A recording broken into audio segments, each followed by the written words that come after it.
From Hollywood, it's time now for John Lund as Johnny Dollar. Niles Hartley, Johnny, Columbia Life.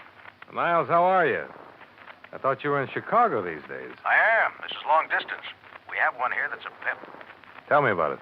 One of our brokers wrote a $50,000 straight life policy on a man named Lane. Mr. Lane up and dropped dead a couple of days ago. Uh-huh. And you'll never guess why. Why? He starved to death. What? Honest. He died of malnutrition. A man could afford to buy that much life insurance, but he couldn't buy himself a hamburger? Interested? Very. Get yourself an airplane, boy. I'll be waiting for you.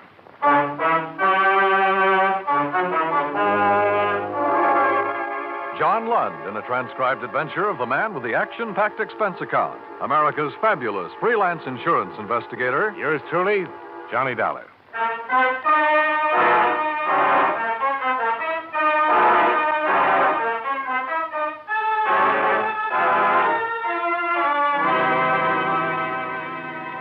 Expense account submitted by Special Investigator Johnny Dollar to the Columbia Life and Accident Insurance Company, Meston Building, Chicago, Illinois.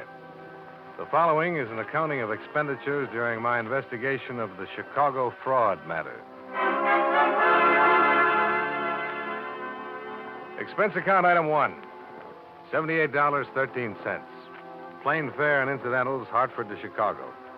I had breakfast at the airport, took the limousine into town, found a hotel room, then checked in with Niles Hartley at the claims division. Chicago's blustery climate seemed to agree with him. He was a little bigger than I remembered, a little ruddier, but efficient as ever. I wrote a special delivery to the Insurance Commission in Springfield this morning. Explained we were holding up payment pending a routine investigation of the claim. Uh-huh. But the faster we move on this, the better off we'll be, Johnny. They're going to ask questions, and we'll have to get ourselves some answers. They asked any yet? No, but the beneficiary is Lane's sister. Her name is Lydia Staley. She's called them, and she's called us a couple of times wanting to know what's what. Tough. She could be, I guess. She has money of her own, some influence, and so on. A lot of money? Trust stuff. Very comfortably fixed. But she's pretty upset by the whole business. You see, I had to stick my horn in right away and request the coroner to hold the body until we got something done. How so? Lane died on the street with no identification on him. By the time they did find out who he was, a routine PM had already been performed to determine cause. The county was going to bury him. With $50,000 worth of insurance? Yeah. Now, the first thing that occurred to me when I saw this report was that it might not be Lane at all. Besides the malnutrition, here are these findings. Chronic heart condition. Lung history. Debility. Certainly doesn't sound like anybody we'd insure. Well, Lane took a physical before the policy was issued, didn't he? Yeah, sure. Uh-huh.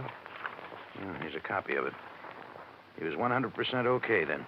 How could he pass it with all these things wrong with him? Good question, Johnny. Like to find the answer? Yeah.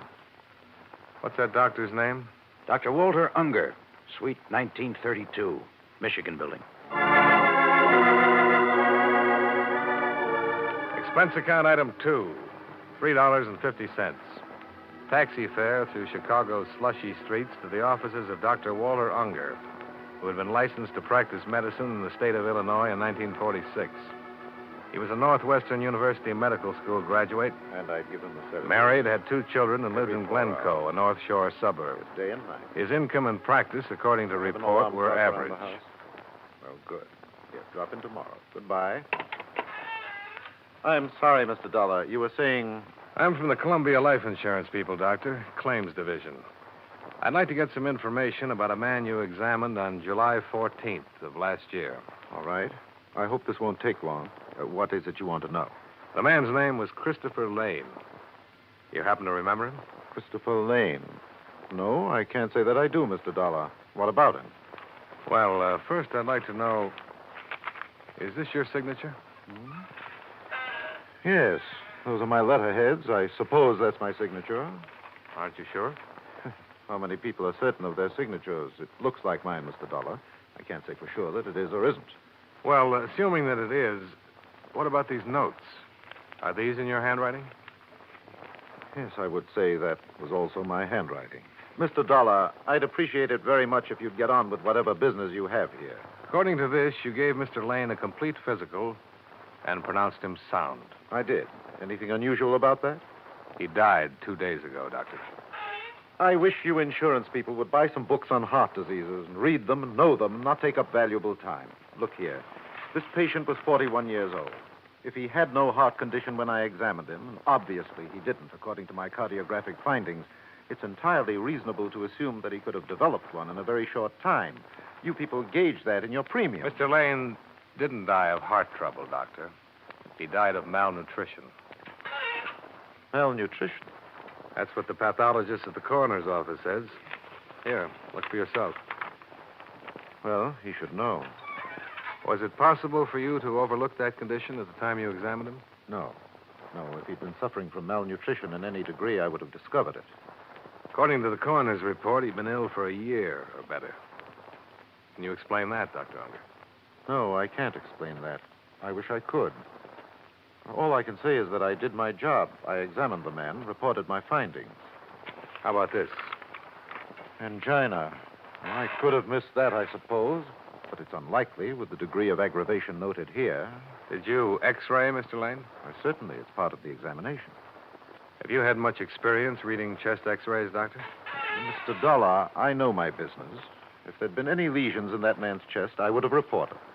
Doctor, just bear with me, please. Again, the coroner's man said they were old lesions. So I notice. I can't explain that either. Well, you can understand why we want to be thorough about this. Yes, I do. And I wish I could help you. You keep a file copy of all examinations? Yes, certainly.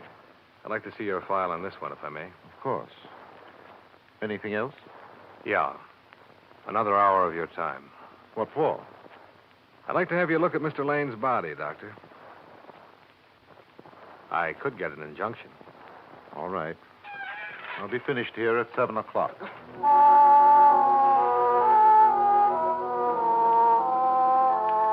Expense account item 3, $6.50, more cab fare, to and from City Morgue. Dr. Unger viewed the mortal remains of Christopher Lane and was unable to state definitely whether he'd ever seen the man. The next day, all of the personnel connected with Dr. Unger's office made a trip to the morgue. None of them recognized the body either. However, I had better luck with the elevator operator in Lane's apartment building.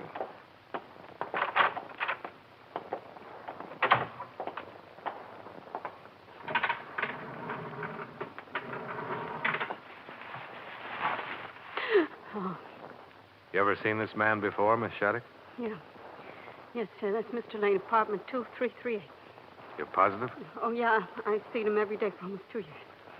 Okay. Want to smoke? I want to get out of here. Sure. I don't know why I'm acting this way. I've seen him that way 100 times. What? I mean, almost like that, out, stoned. Only I guess it's because I knew he was just drunk then, not dead. Oh, I see. Well, he was crazy. Was he? Yeah, carrying on the way he did. Oh, feels good to be out here again, cold enough. Yeah. I'll take that smoke now, Mr. Dollar. Oh, sure. Thanks. Yeah, he used to get up around 10 every morning. I'd take him downstairs. He'd look awful, but he was always kind of nice, polite, you know. Mm-hmm. He'd go out to the store and come back in a little while with a sack of groceries, a pint of milk for his cat, some donuts for himself, and some booze. Then he'd just lock himself up in his apartment, stay there all day. Drinking? Oh, yeah.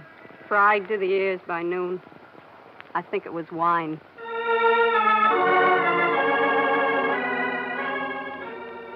The janitor and the maid, as well as the doorman and the desk clerk, further verified the fact that Lane had been drinking heavily for better than 18 months prior to his death.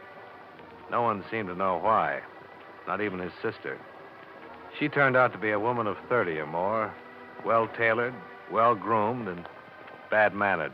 I wish you'd take your briefcase and get out of here, Mr. Dollar. I'm sorry you feel that way, Mrs. Staley. Chris drank himself to death. I don't know why. I just know he did it. He's dead. He named me his beneficiary. Now, why don't you pay me what you owe me? We will, Mrs. Staley, if the circumstances are right. So far, we have a reasonable doubt. Oh. And this investigation is for your benefit as much as it is ours. What do you mean by that? When we've satisfied ourselves one way or the other, your claim can be settled.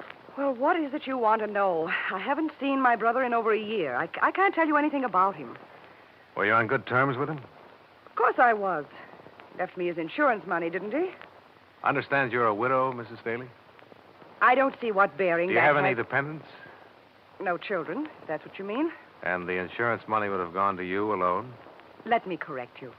The money will come to me alone. I don't know what you people think you can do trying to weasel out of this, but I've already spoken with my attorneys, and they've advised me to sue for an immediate settlement. Are they aware of the facts of this matter? They certainly are. And they still advise you to bring suit? They certainly did. Well, perhaps I can save you some fees and them some time. Who are your lawyers, Mrs. Staley? Never mind. You'll find out soon enough. All right. I'll tell you what I'd tell them. You can pass it on. Your brother could have died quietly in his bed one night, and any doctor would have pronounced him a heart failure, and your claim would have been good. But he made the mistake of dropping dead on a public street, and the police took over. And before he was properly identified, an autopsy had been performed. Yes, and I'm going to sue the city for And from that autopsy, we know your brother couldn't possibly have passed an insurance examination. But he did pass it, Mr. Dollar. He came to me the day after he'd taken the exam and told me I was his beneficiary. You said you hadn't seen him for over a year. He took the exam last summer. All right. I saw him that one time. He might have come to you, but he didn't come to you about passing that exam. Now, listen here. Your brother never took that exam. What? Someone went up to the doctor's office and took it for him. Mrs. Staley, we aren't fools. Now, we're going to find out who that someone was and how it was done. We're used to all sorts of tricks in this business, and all sorts of bluffing, too. You can sue us for settlement. You can sue us all over the place. With what we have right now, we just love to meet you in a court. I'm talking facts to you, Mrs. Staley, and I wish you'd talk them to me. Get out of here. Get out of here, you cheap snooper, before I call a policeman and have you thrown out.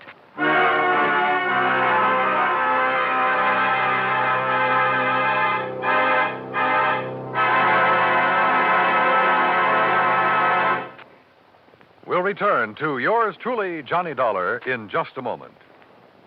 Out of the jungles and into your homes comes Tarzan every Saturday night on CBS Radio. Yes, in the comfort of your own radio side, you can enjoy the fascinating experiences of the man whose friends are jungle beasts, whose power and cunning have been developed to an astonishing degree by dangerous environment. Tomorrow night, on most of these same stations, don't miss Tarzan on CBS Radio.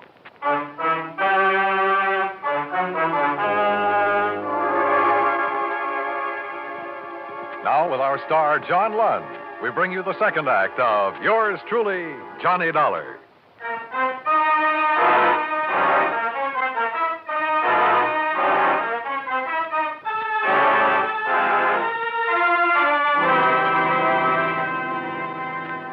I started the case with an autopsy report and a dead man who should never have been insured. The doctor who examined him and passed him couldn't explain why. His sister, the beneficiary, explained even less. I left her under the surveillance of a leg man provided by Niles Hartley and decided to talk with the insurance broker who'd written up the policy. His name was Rutherford, and he looked insurance from the top of his iron gray hair to the tips of his highly polished brown shoes.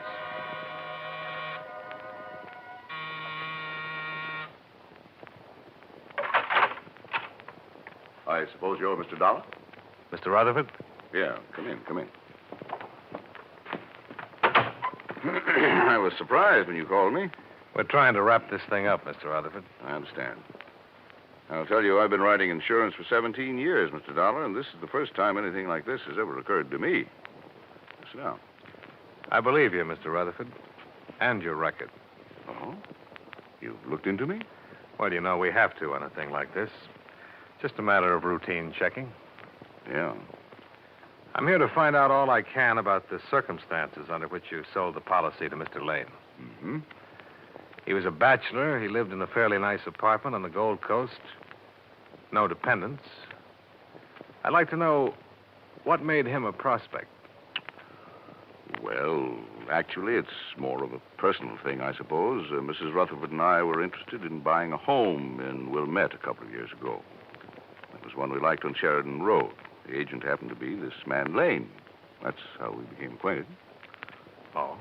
Lane was in the real estate business, on and off. Actually, he didn't really have to work for a living at all. He had a fairly comfortable income from trusts set up by his father. Did he do very well in real estate? Well, I don't really think so. I don't think he worked hard at it. You met him when you were out to buy a house. Did you buy it? No. My wife died suddenly, and I had no need to buy a house. But he bought insurance from you. Yes, eventually. You say this was a couple of years ago. Mm-hmm. Did you try to sell him right away? Oh, I don't recall. I called him now and then, had him over for dinner. I was surprised, frankly, when he decided to buy. Uh-huh. What kind of a man was he? What do you mean? Well, your opinion, Mr. Rutherford. Well, just a client, Mr. Dollar. I treated him the same as any other client. How did he look? Hmm? Oh, pale, thin, healthy, emaciated. What? He looked fine to me. I noticed you arranged for the examination. Yes. How well do you know Dr. Unger?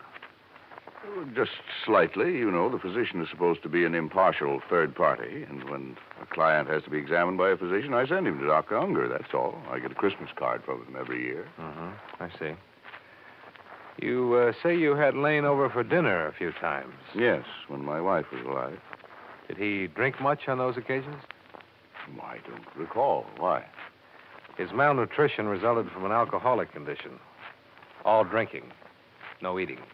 Lane, an alcoholic? He sure was. Had been for years. Can I use your phone? Well, yeah, help yourself.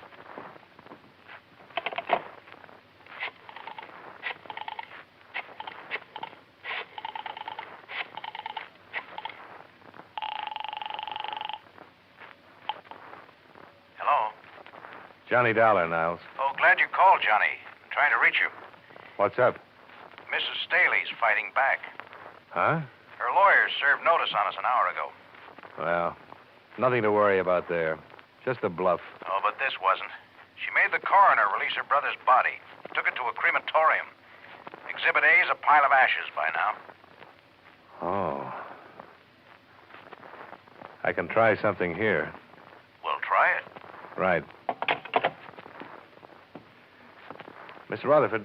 All finished? Yeah. Mr. Rutherford, I'm afraid you're in a little trouble. Well, what are you? You couldn't have written that policy or known Christopher Lane without being aware of his drinking habits. Now, see here, Dollar. I've been an insurance broker for a good long time, and no one has ever questioned my integrity. And I think that's what you were banking on, your reputation. I'm sorry for you, Mr. Rutherford, but there had to be a collusion here, and you're the logical party. You arranged for someone to take Lane's examination. You were going to split with... Oh!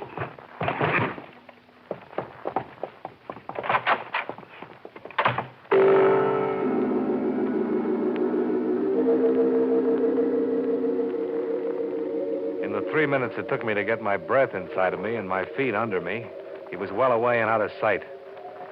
I used his telephone a second time. I told Niles Hartley what had happened and then made a beeline for Lydia Staley's place. What do you want? I'm here to tell you about all the trouble you're in, Mrs. Staley. Rutherford's given it away. Given what? What are you talking about? About an insurance policy that was written up and issued in your brother's name under fraudulent circumstances. You're the one who stood to gain most, but you had to have help to pull it off. Rutherford helped you. I don't know anybody named Rutherford. Now, look here, You look here. Rutherford just slugged me and beat it. But he isn't going to run far. Principally because he doesn't know how to run. He'll cool off, and he'll begin thinking about all this business in a new light. A few minutes ago, it dawned on him what he'd done. He'd kicked his whole lifetime right out the window. He's been found out.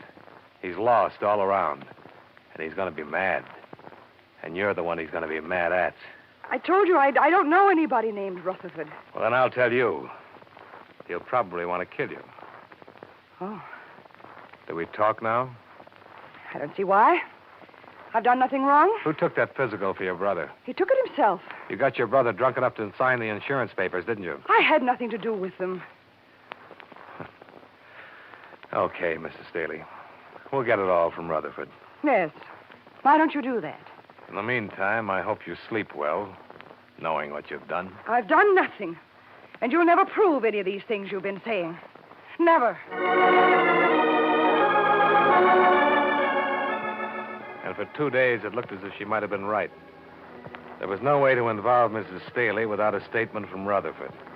In the name of the company, Niles Hartley filed charges on attempted collusion against him, and a warrant was issued. The Chicago police were unable to find him anywhere. His apartment was watched 24 hours a day, as well as Mrs. Staley's residence. The case was stalemated. We couldn't locate Rutherford, but he found us. Johnny Dollar, This is Earl Rutherford. where are you? Never mind. Dollar, they all know about me around Niles' office, huh? Just Niles and me. I'd like to explain some things to you so you can pass them on to Niles. I'd like him to know why I did it, and, before I leave town. You won't get far. There's a warrant out for you. I can get away, all right. Rutherford, Columbia doesn't want to prosecute you on these charges. The notoriety would be bad for them. If you'd make a statement, sign it, I think I could talk them into dropping the whole matter. Maybe we'd better get together. Come on over. No, I'll meet you at the Dearborn entrance to the Drummond. 15 minutes? I'll be there. Right.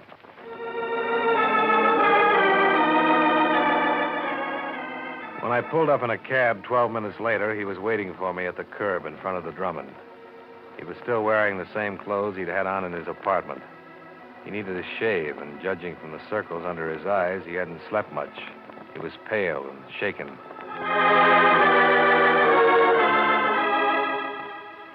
Expense account item 4, 51 cents. Coffee and donuts for both of us.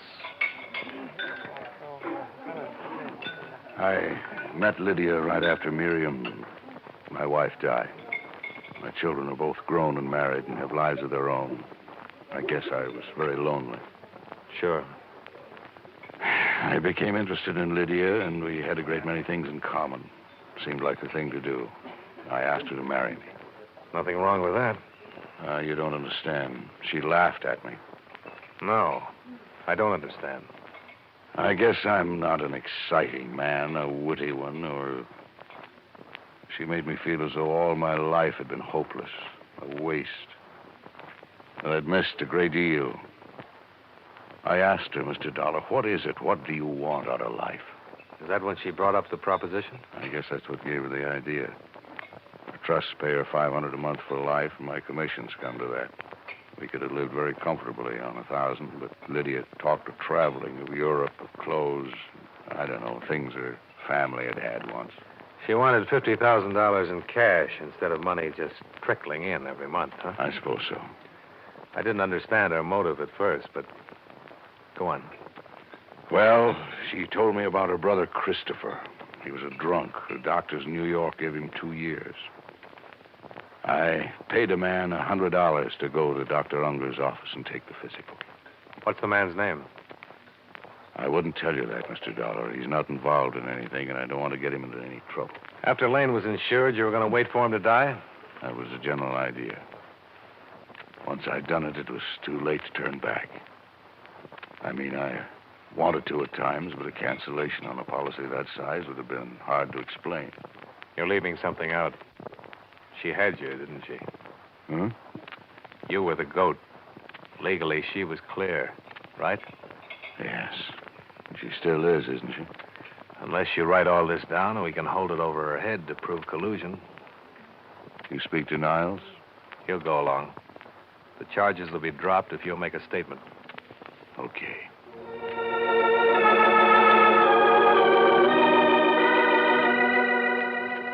Enclosed, find notarized statement of Earl Rutherford explaining his part in the attempted collusion regarding policy 678JN23L. True to his word, Niles Hartley dropped charges against Rutherford upon receipt of the enclosed. Rutherford settled his affairs and left Chicago the following day. When Mrs. Staley was shown a carbon of the enclosed statement, she instructed her attorneys to withdraw suit. The night I was to leave town, I called at her apartment to have her sign a release of all claims.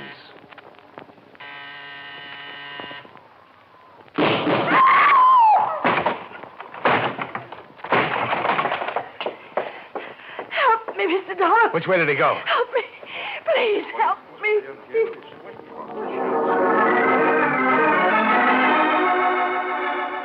I carried her to the couch, did what I could, while startled tenants phoned for an ambulance and the police. After that, I began looking around.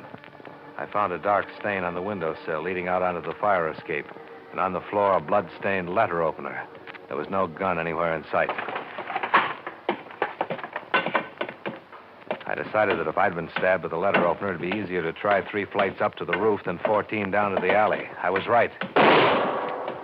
Earl Rutherford was hanging over the top ledge of the building, firing down at me. I ducked into a window frame, 1 flight away from him. Get away from me, Dollar! You know I won't, Rutherford. You missed by a mile. You'll have to come down. It's the end of the line for you. Don't do anything foolish! I'm coming up after you. Come on, then. I'll be waiting for you.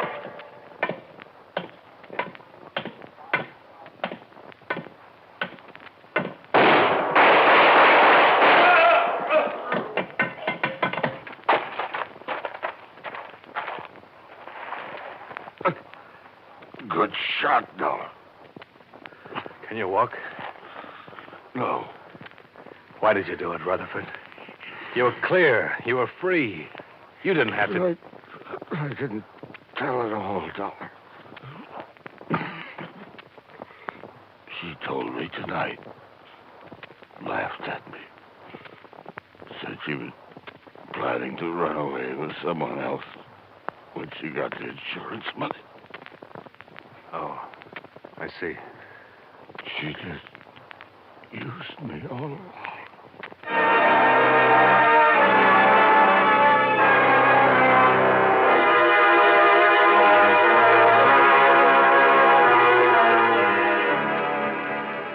Earl Rutherford died on the way to the receiving hospital. Mrs. Staley was dead when I got back to the apartment. Expense account item 5, $53. Hotel and food while in Chicago. Item 6, same as item 1. Fare back to Hartford. Expense account total, $219.77. Yours truly, Johnny Dollar.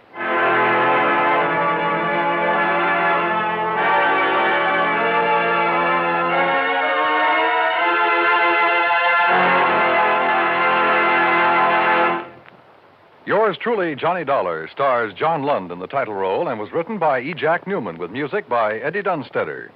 John Lund can currently be seen in the Universal International picture Just Across the Street. Featured in tonight's cast were Jack Moyles, Edgar Barrier, Peggy Weber, Mary Lansing, and John McIntyre. Yours truly, Johnny Dollar, is transcribed in Hollywood by Jaime Del Valle.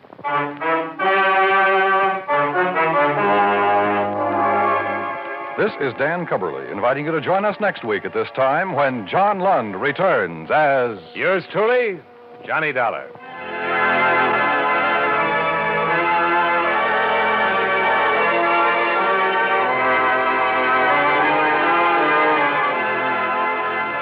If you like your thrills to be real, your adventures to be true to life, Gangbusters is the show for you. Every Saturday night, most of these same CBS radio stations bring you Gangbusters, full of action, bravery, and realistic excitement. Listen for new thrills on Gangbusters, straight out of life, every Saturday night on CBS Radio. America now listens to 105 million radio sets and listens most to the CBS Radio Network.